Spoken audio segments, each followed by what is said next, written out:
அலைக்கும். வலைக்கும் சலாம். என்ன சரிஃப் பாய் இவ்வளோ சோகமாகிக்கிறீங்க? உங்களை இப்படி சோகமாக கண்டு இல்லையா? இந்த மூலண்ணா சும்மா தெரியாவா சின்ன கனவுன்னு கண்ட அதான் எது யோசனை ஆகிக்கிறேன். கனவுன்னு இறங்குறீங்க மூலண்ணா. உட்காருங்களே இப்படி வாங்களே இப்படி உட்காருங்க. அப்படியா இவ்வளோ விஷயம்? சரி சரி, அதுக்கு இவ்வளோ சோகமாகிக்கிறீங்க? சரி சொல்லுங்களே. இல்லை மூலண்ணா, கனவுன்னு கண்ட அப்படி பசந்தான பொம்பளை ஒன்று மூலண்ணா. நான் யோசிக்கிறேன் ஏன் அப்படி ஒரு கனவு கண்டேன்னு சொல்லி. அதுதானே பார்த்தேன். இதுக்கே அப்பா இப்படி சோகமாகிக்கிறீங்க?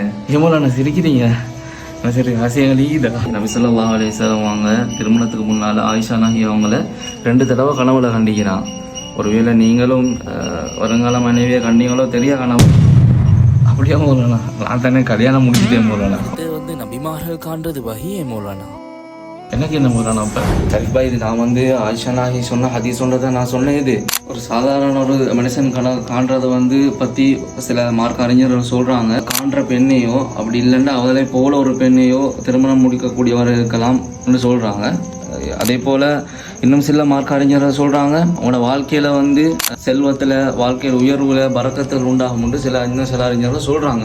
இது நான் சொல்லலை, சில அறிஞர்கள் சொல்கிற கருத்தை தான் நான் சொல்கிறேன். அடுத்த முக்கியமாக இன்னும் சிலவங்க பெண்களை கெட்ட கனவாக காணுவாங்க. அதில் இது கெட்ட கனவுன்றது சைத்தான புறத்துலேருந்து வரதேனா.